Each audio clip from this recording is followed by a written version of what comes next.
आ गए आप। आ गए हो तो चैनल को सब्सक्राइब कर लेना। वीडियो अच्छी लगे तो लाइक और शेयर कर देना। और हाँ, बेल आइकन जरूर दबा देना ताकि आपको नई वीडियोस की नोटिफिकेशन मिलती रहे। अक्सर हम युवावस्था में अट्रैक्शन को प्यार समझ लेते हैं। आज की हमारी कहानी उसी पर बेस्ड है। ये कहानी है दिल्ली पब्लिक स्कूल के 4 दोस्तों की, आकाश, हिमांशु, हिमांशी और काव्या की। वैसे तो चारों हमेशा अपनी खुशी, गम सब कुछ शेयर करते थे, पर युवावस्था ऐसी उम्र है जिसमें बच्चों को अपने परिवार में दुनिया भर की बुराई दिखती है और दोस्तों में अच्छाई। कुछ हंसकर 2 मीठे बातें कर ले तो उसको पसंद करने लगते हैं। ऐसा ही कुछ हुआ हिमांशी और हिमांशु के साथ। एक दूसरे का होमवर्क करवाते हुए, पढ़ाई में मदद करते हुए वो दोनों कब एक दूसरे को पसंद करने लगे उन्हें पता भी नहीं चला और आंखों ही आंखों में प्यार का इजहार भी हो गया। पर इस बात से अनजान आकाश और काव्या भी उन दोनों के लिए फीलिंग्स रखते थे। फिर एक दिन आखिर हिमांशु ने ठान ही लिया कि वो अपने दिल की बात हिमांशी को बता कर रहेगा। इसलिए क्लास खत्म होने के बाद जब सब चले जाते हैं वो दोनों वहीं रह जाते हैं। तब हिमांशु हिमांशी से कहता है, हिमांशी, मैं बहुत दिनों से तुमसे एक बात कहना चाहता हूँ। बोलो हिमांशु, क्या बात है? हम दोनों बचपन के दोस्त हैं और मैं तुम्हें पसंद ही करता हूँ, तो क्या तुम मेरी गर्लफ्रेंड बनोगी?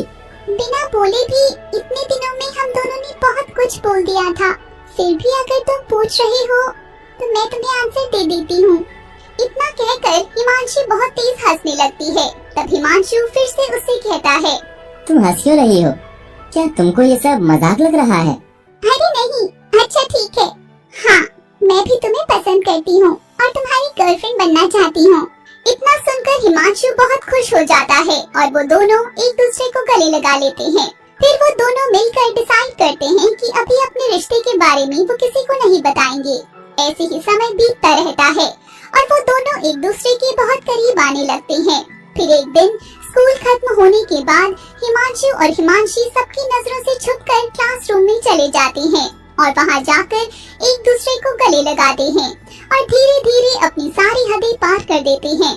फिर उनको ढूंढते हुए आकाश और काव्या वहां आ जाते हैं और उन दोनों को देख लेते हैं।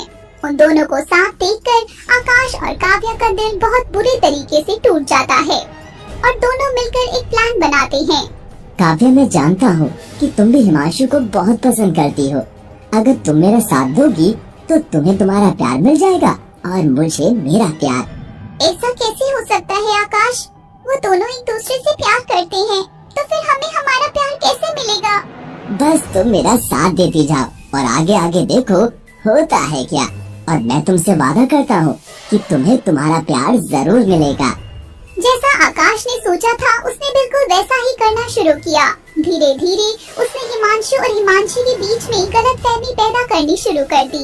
एक दिन हिमांशु हिमांशी का इंतजार कर रहा था, तभी आकाश वहां आकर कहता है, क्या हुआ हिमांशु, किसका इंतजार कर रहा है? कुछ नहीं यार, बस वो हिमांशी का इंतजार कर रहा हूँ। पर मैंने तो उसे हमारे क्लास के राजीव के साथ बाइक पर जाते हुए देखा। ये क्या बोल रहे हो तुम? शायद तुम्हें कुछ गलतफहमी हुई होगी। नहीं यार, मैं अपनी बचपन के दोस्त को बहुत अच्छे से पहचान सकता हूँ। ये कोई नई बात नहीं है। अक्सर मैंने उसे राजीव के साथ बाइक पर जाते हुए देखा है। तुझे मेरी बात पर यकीन नहीं है तो तू जाकर काव्या से पूछ सकता है। फिर हिमांशु काव्या के पास जाता है और उससे पूछता है कि उसने भी हिमांशु को यही बताया कि उसने राजीव के साथ हिमांशी को अक्सर बाइक पे जाते हुए देखा है। हिमांशु तुरंत आँख बबूला होकर हिमांशी को कॉल करता है और उससे कहता है, कहाँ हो तुम? कुछ नहीं, वह मैं कुछ काम से राजीव के साथ आई थी। ऐसा कौन सा जरूरी काम था जो तुमने मुझे बताना भी जरूरी नहीं समझा? हिमांशु, तुम मुझसे ऐसे क्यों बात कर रही हो? कुछ हुआ है क्या? कुछ नहीं हुआ, छोड़ो तुम। कुछ दिनों तक हिमांशु हिमांशी से बिल्कुल भी बात नहीं करता। इस सब से परेशान होकर हिमांशी हिमांशु के घर जाकर उससे कहती है, क्या मुझसे कुछ गलती हो गई है हिमांशु, जो तुम मुझसे बात भी नहीं कर रहे? मुझे ये जानना है कि तुम राजीव के साथ बाइक पर क्यों गई थी?